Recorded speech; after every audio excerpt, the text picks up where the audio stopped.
How are hedge funds like yourself going to navigate those two themes of 2018? Yeah, I think it's going to be a very interesting year. I mean, we're just coming probably to the end of almost a 10-year rally that we've been seeing. It was a strong U.S. economy together with the more protectionist policy of President Donald Trump. We will continue to see a strong employment market. We also may see imported inflation and obviously the low unemployment also fueling inflation. So that's going to add pressure to the central bank on continuing to raise their rates. So far, it hasn't shown a strong effect on the market, but it eventually will filter through. We hear it a lot from investors that they are trying to diversify away.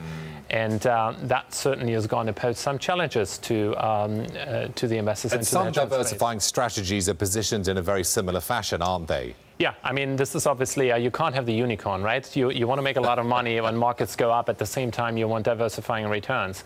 So with trend following systematic strategy, it's not a surprise really that they are sitting on the long side at the moment, both on bonds and on equities. The question is, how long is it going to take them and how costly is it going to be for the turnaround? And I think that's going to be very different on the individual cases. So investors have to look carefully how they diversify in this trading, so macro and CTA space, how they built up their portfolio there to get the appropriate diversifying returns. I don't think it's done by just sitting on long term or just sitting on short term. It's really important to have that diversification across the time frame. You know, Karsten, yesterday in Senate hearings, we had Marvin Goodfriend, who's nominated for Fed Ward Governor, saying that we'll get to 2% inflation in the US within a year. And we also had Eric Schatzker in Davos saying that a lot of CEOs are concerned that, not before a year, but between a year and 2 years, we're going to see quite a bit of inflation. How do you approach that as a market participant when we're really not seeing it yet, but everyone is saying we're going to see it?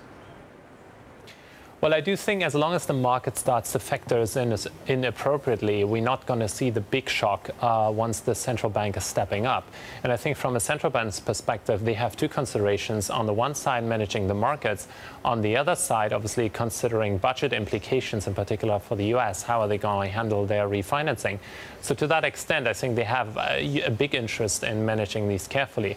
From an investor's perspective, and we see that tendency, you need to start away from an overconcentration in the big asset classes, moving more into diversifying strategy, and that has already started now. So I would think that we will start seeing a slowdown in asset price appreciation and a shift into more diversifying strategies. And so how then do you handle a weaker dollar, which only seems to be getting ever weaker? We're, almost through an 89 handle on DXY right now.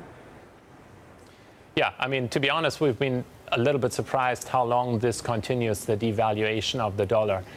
From our perspective, being a trading strategy, we don't really care if the dollar is strong or not. But from an investor's perspective, it depends what your reference currency is and what your positioning is. Obviously, when you have investment opportunities in the Eurozone, that has played out very well. But if you are only focused on US dollar, maybe you don't care that much. It's going to be interesting to see how that interest rate differential between euro and dollar as it widens up is going to play out. Your funds have a short-term horizon. What's been the sort of the trend? What's been bet on this year? How have you been performing? So the start in the year was positive.